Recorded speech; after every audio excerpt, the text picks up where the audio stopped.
नमस्कार, आप देख रहे हैं बिज तक। मैं हूं रजत देवगन। आज के सत्र में बाजार में भारी उठापटक देखने को मिली। जी हां, जिस तरीके की न्यूज़ फ्लो हम इंटरनेशनल मार्केट से देख रहे थे कोविड के नए वेरिएंट को लेकर, ओमिक्रॉन को लेकर, तो उम्मीद तो यही थी कि इंडियन मार्केट्स में आज वोलेटिलिटी हावी रहेगी। हुआ ये, जब एसडीएक्स निफ्टी आज सुबह इशारा दे रहा था तो करीब 100 अंकों के आसपास के गैप अप का इशारा दे रहा था, यानी कि तेजी की तरफ संकेत दे रहा था। लेकिन जैसे इंडियन मार्केट्स खुली वैसे निफ्टी ने लगा दिया गोता। 16,782 ये आज के दिन का लो है। जी हाँ, 17,000 के बहुत नीचे चले गए थे, लेकिन उतनी ही शार्प रिकवरी देखने को मिली। निचले स्लों से करीब करीब 378 पॉइंट्स की रिकवरी निफ्टी को ले गई 17,160 के लेवल पे। लेकिन ये लेवल बिल्कुल टिकाऊ नहीं थे, कन्विक्शन की बहुत कमी है। और कुल मिलाकर देखें तो ऊपरी स्तरों से 100 अंक टूटकर, यानी कि 17,053 के लेवल की निफ्टी की क्लोजिंग है, मात्र 27 अंक बढ़कर पिछली क्लोजिंग के हिसाब से। और बैंक निफ्टी 49 पॉइंट्स गिरता हुआ नजर आया। सेंसेक्स हालांकि 150 अंकों के आसपास की बढ़त शो कर गया, लेकिन एडवांस डिक्लाइन देखिए आप। कन्विक्शन इतना कम है कि बढ़त के बावजूद जो गिरने वालों की संख्या है निफ्टी में वो थी 35, और जो चढ़ने वालों की संख्या थी वो थी मात्र 15। कुल मिलाकर मार्केट्स में देखिए, ब्रॉडर मार्केट्स एनएससी में तो 77% शेयर्स आज भी फिसले हैं, टूटे हैं। वायदा बाजार के 71% शेयर्स में आज भी गिरावट देखने को मिली है इस पुल बैक के बावजूद। यानी ऊपरी स्तरों पर किसी भी शेयर का टिक पाना फिलहाल के बाजार में तो बहुत मुश्किल नजर आ रहा है। अब ऐसा हो क्यों रहा है, ये डेटा आपको समझा देगा। पिछले 6 दिन में जिस कॉपस की बिकवाली एफआईज यानी कि विदेशी निवेशक करते हुए नजर आए हैं, वो आपकी स्क्रीन पे 26 नवंबर 5,785 करोड़, 25 नवंबर 2,300 करोड़, ये आंकड़ा देखिए आप 24 नवंबर का 5,122 करोड़ का है। और इसके अलावा 23 नवंबर को 4,400 करोड़ से ज़्यादा की बिकवाली एफआईज ने की, 22 नवंबर को 3,478 करोड़ की बिकवाली, और 18 नवंबर को 3,930 करोड़ की कैश मार्केट पे एफआईज ने बिकवाली की है। तो ये हर दिन दिन पर दिन जो बिकवाली होती चली जा रही है, ये कहीं ना कहीं टेंशन साबित हो रही है। अब देखते हैं आज के आंकड़े कैसे होते हैं, और क्या ये 17,000 के लेवल के आसपास एफआईज ने कुछ खरीदा है तो राहत होगी।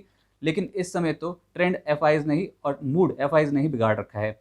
अब वोलेटिलिटी, इंडिया विक्स जो हम बार बार बोलते हैं एक बैरोमीटर है वोलेटिलिटी नापने का, आज जब शुरू हुआ था बाजार तो इसने हाई टच कर दिया था 23.82 का। ऊपरी स्तरों पे वोलेटिलिटी थोड़ी कम हुई है, कूल ऑफ हुई है, जिसके चलते 20.83 पे बंद हुई है। तो ये कहीं ना कहीं राहत है। अभी भी 20 से ऊपर है, तो इसको देखना होगा कि यहाँ से कहीं बढ़ ना जाए। सेक्टर्स आज जो चले जिन्होंने सपोर्ट किया उसमें प्रबल था आईटी। आज आईटी सेक्टर में एचसीएल टेक चढ़ गया 2%, टीसीएस, विप्रो, एलएनटी इन्फोटेक और परसिस्टेंट सिस्टम्स, ये स्टॉक जो थे यहाँ पर 1.5% से 2.25% के आसपास की बढ़त शो कर रहे थे। डिफेंस शेयर्स एकदम से लाइमलाइट में आए, उसमें एक स्टॉक था बीईएमएल, यहाँ पर 13% के गेंस थे। और भारत डायनेमिक्स में भी लगभग 6.5% के आसपास के रिटर्न मिलते हुए नजर आए।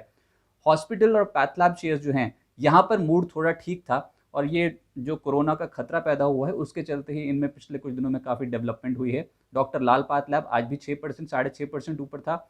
मेट्रोपोलिस और अपोलो हॉस्पिटल्स यहाँ पर गेंस मिलते हुए नजर आए, आधे फीसदी से 2.5% के आसपास के। लाल पैथलैब एफएनओ का भी सबसे तेज चलने वाला शेयर साबित हुआ। जहां पर गिरावट हुई उसमें मीडिया शामिल था। नेटवर्क 18 8% फिसला, जील में लगभग 4% के आसपास की गिरावट थी।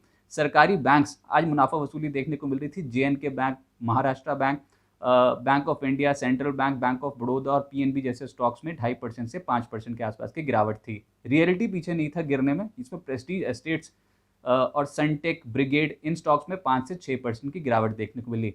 अच्छा, अगर निफ्टी का ही पैटर्न समझे तो कोटक महिंद्रा बैंक 2% के आसपास की तेजी शो कर गया। अच्छा, कोटक महिंद्रा में तो डेवलपमेंट भी ये हो गई कि आरबीआई ने जो उनकी इंटरनल वर्किंग ग्रुप कमेटी है उसकी ज़्यादातर मांगे जो मांग ली हैं, और उसमें भी जो प्राइवेट बैंक्स हैं उसमें प्रोमोटर की जो होल्डिंग का कैप है उसको 16% से बढ़ाकर 26% करने की बात मान ली गई है।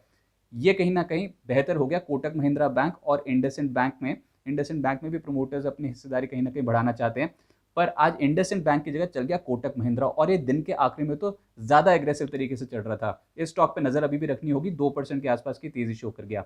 HCL tech, HDFC life, Titan और टीसीएस जैसे स्टॉक्स हैं, यहाँ पर 1.5% से 2% के आसपास के रिटर्न्स बनते हुए नजर आए। लूजर्स में बीपीसीएल शामिल था, 2.5%, ये निफ्टी में टूटा। Sun Pharma, Adani ports, UPL, NTPC यहाँ पर 2% से 2.25% के आसपास के नेगेटिव रिटर्न्स मिलते हुए नजर आए। और कुल मिलाकर निफ्टी पे तो गिरने वालों की संख्या 35 थी ही, ज़्यादा गिरावट देखने को मिल रही थी इन स्टॉक्स में। खबरों का असर कोटक महिंद्रा के अलावा आज आया रिलायंस इंडस्ट्रीज पे, इनफैक्ट पूरे टेलीकॉम स्पेस पे भी, क्योंकि रिलायंस इंडस्ट्रीज ने भी प्रीपेड टैरिफ जो है वो बढ़ाने की बात की, और उसके चलते आज रिलायंस इंडस्ट्रीज 1% से ज़्यादा उछल गया। आइडिया सेलुलर 3% के आसपास के गेंस मिलते हुए नजर आए आइडिया स्टॉक में। और इसके अलावा भारतीय निचले स्तरों से रिकवर होता हुआ नजर आया। अच्छा, वायदा कारोबार पे जहां पर सबसे ज़्यादा गिरावट थी उस पर था डेल्टा कॉप, 7% टूटा ये stock. India bulls housing, granules, IRCTC, ये स्टॉक्स टूटे। और इंडियन होटल्स और बंधन बैंक जैसे स्टॉक्स जो हैं यहाँ पर 4% से लेकर 5% की गिरावट देखने को मिली। इसमें भी ये जो टूरिज्म से रिलेटेड स्टॉक्स हैं जैसे कि delta Corp, IRCTC, Indian hotels, इनमें ज़्यादा गिरावट देखने को मिल रही थी। रीसेंट लिस्टिंग्स का दिन नहीं था आज, जिसमें टार्सन्स इस स्टॉक में 12% की गिरावट थी। सेफायर लेटेंट व्यू 8% से 11% टूटते हुए नजर आए। सेगाची SJS एंटरप्राइजेस यहाँ पर 4% से 5% की गिरावट थी। पॉलिसी बाजार PB फिनटेक यहाँ पर 3% से ज़्यादा की गिरावट, और नतीजों के बाद पेटीएम का जो शेयर है वो 2.5% टूटता हुआ नजर आया। मिड कैप गेनर्स की सूची में आज प्रबल पाएंगे आप रेमंड को। ये स्टॉक पिछले कुछ दिनों में बहुत एक्टिव हुआ है और आज भी 10% के आसपास के गेंस थे। सूर्य रोशनी 8% चढ़ा। पॉलीमेडिक और इप्का लैब जैसे स्टॉक्स 5% ऊपर थे। 5% की ही श्रेणी में TTML और PNB हाउसिंग जैसे स्टॉक सर्किट पे थे। ABB, सोलारा एक्टिव और एलगी इक्विपमेंट्स 4 से 5.5% गेंस शो करके।